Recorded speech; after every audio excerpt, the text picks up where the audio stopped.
Last semester, we spent our time researching social media and its impact on the Black Lives Matter social movement, and particularly how it was utilized to perpetuate the movement.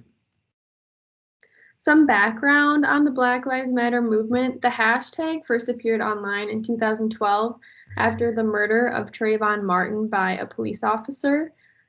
This movement has multiple aspects, which include local-led organizations, national-level organizations, and most relevant to our project, a big online presence. This movement differs from other civil rights movements that occurred in the 60s and 70s because the current Black Lives Matter movement really emphasizes the importance of all Black lives, and this includes Black women and Black members of the LGBTQ+ community. This inclusiveness is a notable aspect of the movement and one made even more possible through the use of social media, which really provides a platform for anyone.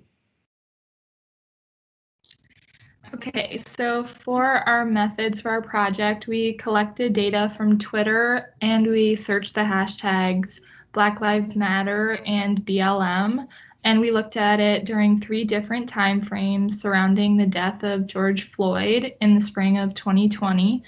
And the 3 time frames were May 22nd to the 24th, which was the days leading up to Floyd's death, May 25th through the 27th, which were the days after he was killed, and then June 3rd through the 5th, which was during the court hearings for the police officers that were responsible for Floyd's death. And our data collection was unobtrusive archival research, and we utilized the advanced search capabilities on Twitter to pull up any tweets that had the hashtags Black Lives Matter or BLM during each specific time frame. And then we compiled and analyzed all of our data. When we analyzed our data, we organized the 75 tweets found into 4 categories, which were participation and activism, emotional response or showing alliance, police brutality, and raising awareness or sharing new information.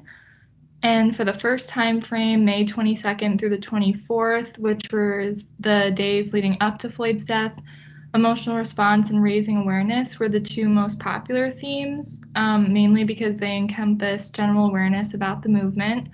And then the second time frame, May 25th through the 27th, which were the days after Floyd was killed, emotional response was the biggest theme because people were showing alliance and there were a lot of protests at the time after his death. And then the final time frame, June 3rd through the 5th, was when the court hearings for the police officers were occurring, and the most prominent theme was emotional response, with the second most popular being participation and activism.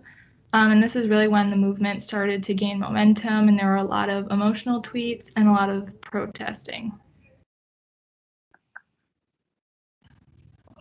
And then this is just a table describing our 4 themes that we organized the tweets into. The 4 categories include participation and activism, emotional response or showing alliance, police brutality, and raising awareness or sharing new information. So just as an example, the participation and activism theme, we defined it as it includes content related to protests, events, donations, or other forms of activism relating to the Black Lives Matter movement. And we separated into different codes of protest, event, donation, and activism. An example of something that we found that went under the participation and activism theme was a tweet that stated, "It's not much, but every little bit helps. Whatever you all do, don't stop speaking up and keeping the donations going. Hashtag Black Lives Matter."